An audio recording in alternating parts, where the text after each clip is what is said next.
All right, here goes to my first YouTube video, and it's gonna be about breastfeeding and exclusively pumping for breast milk.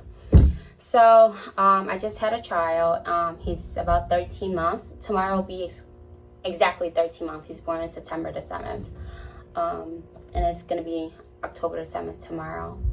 So once we found out that I was pregnant, my partner and we've decided that we will give him breast milk and not formula. And I was like set in stone, made the decision that I'm going to give him my milk for 12 months. After we had the baby at the hospital, I gave him my boobs. He had jaundice, and they said that he needed to poop it out or something along those lines.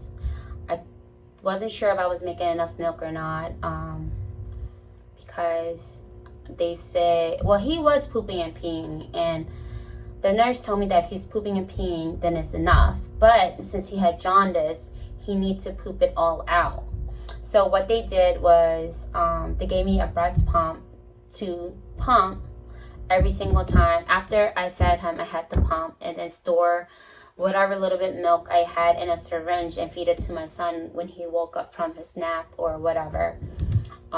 Very exhausting because he took long to feed, and I had to feed him every 2 to 3 hours. And then I sat there about 20 to 30 minutes, maybe 15 to 30 minutes, pumping my boobs to make sure that it's completely empty, so I could go tell my brain to let it know that tell my body I need more milk for my son. Anyways, that happened there. And then when I came home, I did not pump right away. I seen a nurse or the lactation consultant, and she told me I didn't need to. On day, let's see, I don't know what day, but it was the first week. I fell asleep and I forgot to pump. Wait, no, I didn't forget to pump. Get my story mixed up. So the first week, I was so exhausted. My partner actually gave him like 3 to 4 ounces in the middle of the night. He didn't want to wake me up. So that's what we did. And then the second week, or the beginning of the second week, he was cluster feeding, and I was super exhausted by this time point. So I decided I'm gonna exclusive breast pump. But I didn't realize that I had to do it the same amount of time that I'm feeding him. But then I know that he gets full faster from it.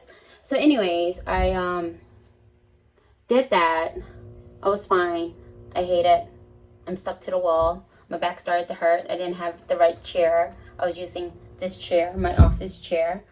So I'm like going like this, holding my boobs and the breast pump towards my boobs and making sure it's on correctly for 30 minutes every 2 to 3 hours. I think by the second week, I was pretty much established. I started making 2 ounce or 1.5 ounce on one side. I think I had a good boob and a bad boob.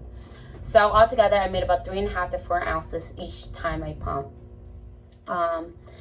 And after the first month or so, or the first week of pumping, I decided to get the Mom Cozy. One of the other moms from Instagram told me about it, and I loved it. I would sit on my bed, lean back a little bit, put it on, and tie my tight bra, and sometimes I fell asleep, and when the baby woke up, the milk was ready. I'd pour it and I'd give it to him. And then we stored the pump stuff in the fridge, and that was it. So I was looking around for a different pump too. I wanted 2. And also my areola is kind of big. I think that's what they call it, the nipples. So I wasn't really sure what size of the pump thing to get for the Mom Cozy. I felt like one was too big and one was too small. There was none exactly my size. I looked at the Stride. Well, I met a mom and I seen her use a Stride, and I wanted one. It looked cool. It came with like a cooler and everything. So Target had a sale. I got the Stride too. I don't know if it's the Stride or the Mom Cozy that ruined my nipples. My nipple was literally falling off, like the raisin was lifting.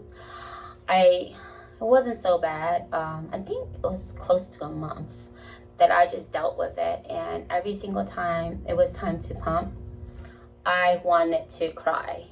And we were active. We were going places because I have 3 other children. So we were active. We were going out. I will wear my breast pump in my boobs on the way to Atlantic City or to the shore.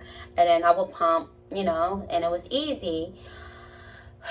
And then it got really bad, and I think my partner realized that I was getting sad or depressed or whatever it was, because I literally wanted to cry not even when I was pumping, just thinking about it's almost time for pumping, or when my alarm went off, or when I felt the feeling in my boobs and it was time to pump, I wanted to cry so bad.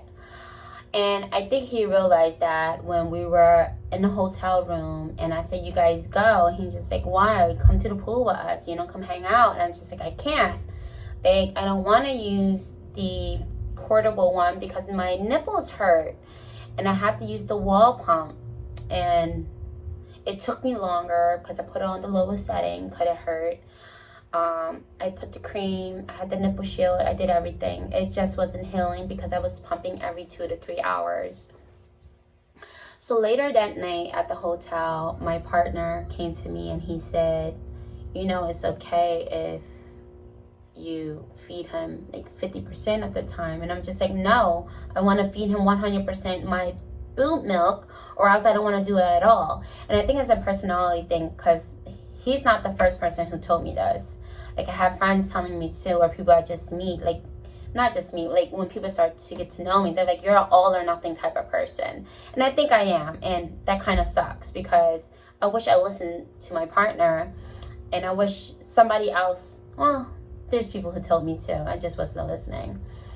I wish I gave it to him half the time, or 25% of the time, instead of just switching straight to formula. So that night after he told me, I was like, the only way that I would do this is if I order a crap load of this milk and it's sitting here and he has to drink it, or else I would not stop.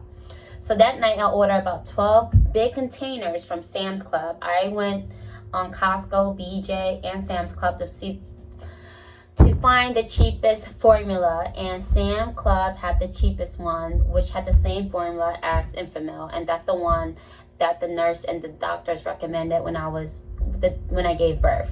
They say if you use it, use Enfamil, because with my first son we actually used Similac. He didn't really like it at first. I had to mix my breast milk and that together because our breast milk is actually sweet and formula tastes like crap. I'm sure he got used to it, and you know, he took it. But I kind of regret it, and just looking back, I wish I told myself that it's okay for him to have formula. It's okay to supplement. It's okay to give it to him part-time. It's okay to get the extra hour of sleep. I don't know. It was so depressing, and I just want to let the other moms know that it is okay to do it part-time, to do it full-time. It's okay. Be easy on yourself. Be kind to yourself. You literally just gave birth. You just had major surgery. So be kind to yourself. So after a few months or so, I told myself that I'll be kind to myself. And sometimes I forget to be kind to myself, because I was hating that I couldn't shed the weight. People told me that if you breastfeed, you'll lose weight. No, I was eating 2 double cheeseburgers, fries, and a milkshake. I was not losing anything. So weight didn't actually come off until months after I stopped breastfeeding, because I had to adjust my eating and I had to work out. But we're not going to go into that, but that's that. So this is a message to you as a mom to another mom. Be kind to yourself. You've done a lot. You will be doing more. And if breastfeeding is not for you, it's not for you. And it's okay. My son is perfect right now. He's growing perfectly fine. He's a healthy young toddler now. So be kind to yourself. And if you guys want me to get into more of the subjects that we were talking about, because I only touched base on some of the things like losing weight or how sore nipples are, what I use and whatnot, comment below, and the next video might be just about it. Thank you.